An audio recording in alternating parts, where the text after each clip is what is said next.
আজকে আমি এই মজাদার নাস্তা রেসিপিটি কি দিয়ে বানিয়ে নিয়েছি শুনলে কিন্তু আপনারা অবাক হয়ে যাবেন। আর এটা খেতে কিন্তু অনেকটাই মজা হয়েছিল। আপনারা পুরো ভিডিওটি দেখলেই বুঝতে পারবেন আমি এটা কি দিয়ে বানিয়ে নিয়েছি। আসসালামু আলাইকুম এভরিওয়ান, কেমন আছেন সবাই? আই হোপ সবাই অনেক ভালো আছেন। আমিও আপনাদের দোয়া আর আল্লাহ পাকের অশেষ রহমতে আমার পরিবার নিয়ে অনেক ভালো আছি। আমি রুনাজ ব্লগ চ্যানেলে ওয়েলকাম জানিয়ে শুরু করছি আজকের ভিডিও। আশা করি আমার এই সহজ ভিডিওটি আপনাদের কাছে অনেক ভালো লাগবে। ভিডিও ভালো লাগলে লাইক দিয়ে পুরো ভিডিওটি দেখে নেবেন। দেখুন, এই যে আমি প্রথমে মুড়ি নিয়েছি। মুড়ি দিয়ে যে এত মজাদার নাস্তা রেসিপি বানানো যায় একবার না দেখলে কিন্তু বুঝতেই পারবেন না। দেখুন, প্রথমে আমি একটা ব্লেন্ডার জার নিয়েছি। এখন সবগুলো মুড়ি ব্লেন্ডার জারের মধ্যে ঢেলে নেব। এটা কিন্তু আমি ব্লেন্ড করে নেব, আর ব্লেন্ড করে একটা পাউডার বের করে নেব। দেখুন, এই যে মুড়িগুলো কিন্তু ব্লেন্ড করে নিয়েছি। এখন একটা বাটি নিয়েছি আর বাটির মধ্যে ঢেলে নেব। সবগুলো মুড়ি দিয়ে আমার এতটুকু মুড়ির ময়দা বা পাউডার হয়েছে। এখন চুলায় একটা প্যান বসিয়ে এর মধ্যে দিয়ে দিব পরিমাণ মতো লিকুইড দুধ। আপনাদের হাতের কাছে যদি দুধ না থাকে তাহলে কিন্তু আপনারা পানি দিয়ে এই রেসিপিটি বানিয়ে নিতে পারবেন। দুধ দিলে টেস্টটা ভালো হয় আর সুন্দর একটা ঘ্রাণ আসে। দুধগুলো আমি ভালো করে বলক তুলে নিয়েছি আর এখন মুড়ির পাউডারটা এর মধ্যে দিয়ে দিলাম। এখন আমি নেড়েচেড়ে একটা ডো বানিয়ে নিব। আমরা সাধারণত সবসময় যেরকম রুটির ডো করে থাকি সেরকম করে একটা ডো বানিয়ে নেব।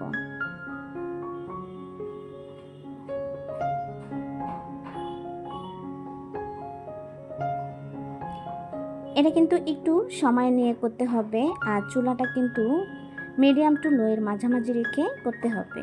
এখন আমি ডোটা নামিয়ে এক সাইডে ঢাকনা দিয়ে ঢেকে রেখে দিব। চুলায় আবারও প্যান বসিয়ে এখন দিয়ে দিব কুড়ানো নারকেল, 1 কাপ পরিমাণেরও বেশি। নারকেলগুলো কিছুক্ষণ সময় নেড়ে চেড়ে ভেজে নিব। এখন আমি এর মধ্যে দিয়ে দিব গুড় আর দিয়ে দিব পরিমাণ মতো চিনি। আপনারা চাইলে শুধু গুড় বা চিনি দিয়ে করে নিতে পারেন, আমি কিন্তু দুইটাই এখানে দিয়েছি। কিছুক্ষণ সময় নেড়ে চেড়ে আমি এটা ভেজে নেব। আর আমি একটা পুর রেডি করে নিচ্ছি, সেটা কিন্তু আপনারা দেখেই বুঝতে পাচ্ছেন।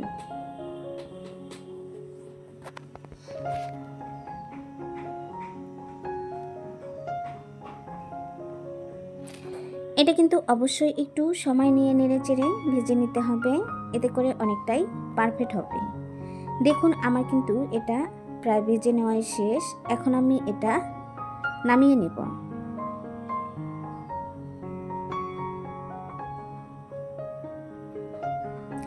আমি যে ডোটা নামিয়ে রেখেছিলাম সেটা একটা বাটিতে ঢেলে নিয়েছি। এটা কিন্তু অনেকটাই ঠান্ডা হয়েছে, আবার বেশি ঠান্ডা করা যাবে না, এতে করে কিন্তু ডোটা ভালোভাবে ময়ান করা যাবে না। আর এখন আমি ঘি নিয়েছি। আপনারা ঘিয়ের পরিবর্তে এখানে একটু তেল দিয়ে নিতে পারেন। ঘি দিলে কিন্তু সুন্দর একটা ফ্লেভার আসে আর খেতেও কিন্তু অনেক ভালো লাগে। এখন আমি ডোটা কিছুক্ষণ সময় ভালোভাবে মতে নিব আর সফট করে একটা ডো বানিয়ে নেব।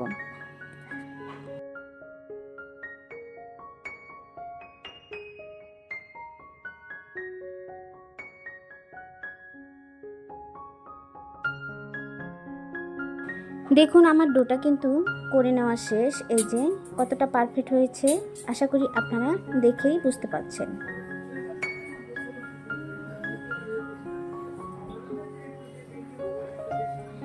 এখন আমি এই ডোর থেকে অল্প পরিমাণের ডো হাতে নিয়ে নিব।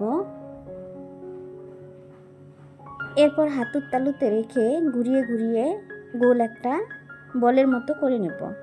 আর আমি কিভাবে বানিয়ে নিচ্ছি এটা কিন্তু আশা করি আপনারা দেখেই বুঝতে পাচ্ছেন। এখানে বলে দেওয়ার মতো কিছু নেই, দেখলেই কিন্তু খুব সহজে বোঝা যায়। প্রথমে আমি একটা পাতিলের মতো করে বানিয়ে নিয়ে তারপরে যে পোটটা রেডি করে নিয়েছি সেই পোটটা মাঝখানে দিয়ে দিব। এখন আমি মুখটা বন্ধ করে দিব দুই সাইডে। এখন আবারও হাতের তালুতে নিয়ে ঘুরিয়ে ঘুরিয়ে গোল করে নেব।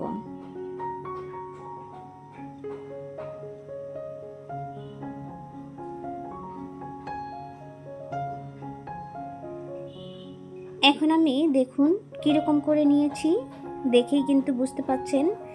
আর আজকে আমি যে ভিডিওতে ভয়েস দিচ্ছি পাশের ফ্ল্যাটে কাজ চলছে, সেজন্য একটু শব্দ আসছে। অনেক চেষ্টা করেছি যাতে করে শব্দটা না আসে, কিন্তু তারপরেও এসেছে।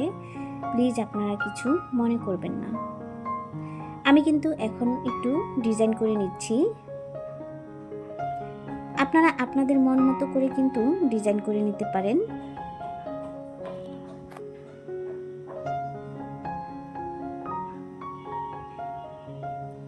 আমি কিভাবে ডিজাইন করে নিচ্ছি দেখুন।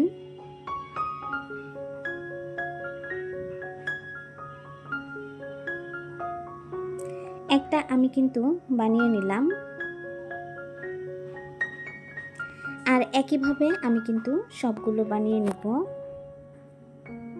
মাশাআল্লাহ, অনেকটাই সুন্দর হয়েছে আর অনেকটাই পারফেক্ট হয়েছে। মাঝখানে আমি একটু দেখার সৌন্দর্যের জন্য ছিদ্র করে দিলাম। এটা চাইলে কিন্তু আপনারা স্কিপ করতে পারেন। এই যে দেখুন, আমি কিন্তু সবগুলো বানিয়ে নিয়েছি। সব মিলিয়ে আমার এতগুলো হয়েছে। মুড়ি দিয়ে মজাদার একটি নাস্তা রেসিপি আপনাদের সাথে শেয়ার করছি। আশা করি আমার এই রেসিপিটি আপনাদের কাছে ভালো লেগেছে। রেসিপি ভালো লাগলে লাইক দিয়ে পুরো ভিডিওটি দেখে নেবেন আর কমেন্টের মাধ্যমে জানাবেন আপনাদের কাছে কেমন লেগেছে। এখন আমি একটা রাইস কুকারের যে একটা বাটি থাকে বা ভর্তা করার জন্য একটা ঢাকনা থাকে, সেটার মধ্যে সবগুলো দিয়ে দিব।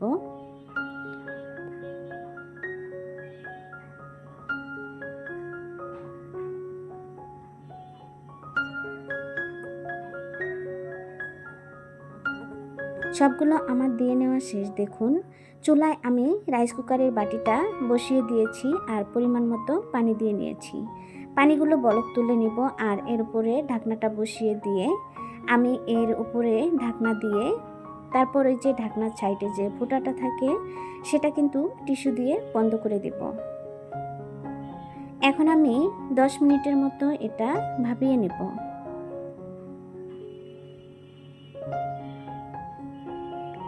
এই যে দেখুন, আমার ভাপিয়ে নেওয়া শেষ আর এগুলো কিন্তু অনেকটাই সিদ্ধ হয়ে গিয়েছে। আর এই অবস্থায় ধরা যাবে না, অনেকটাই নরম হয়েছে। একটু ঠান্ডা হলে এটা কিন্তু নামিয়ে নিতে হবে। এই যে ঠান্ডা হয়ে গিয়েছে, এখন আমি একটা প্লেটে নামিয়ে নিচ্ছি। এটা কিন্তু খেতে মাশাআল্লাহ অনেকটাই মজা হয়েছিল। আর ভিতরে এই যে দেখুন আমি যে পুরটা দিয়েছি এটাও কিন্তু অনেকটা সুন্দর হয়েছে। একদিন হলেও বাসায় ট্রাই করবেন, দেখবেন ছোট বড় সবাই অনেক পছন্দ করবে আর অনেক মজা করে খেয়ে নেবে। আজ এ পর্যন্ত, আবারও কথা হবে অন্য কোনো ভিডিওতে। এ পর্যন্ত ভালো থাকবেন। আল্লাহ হাফেজ।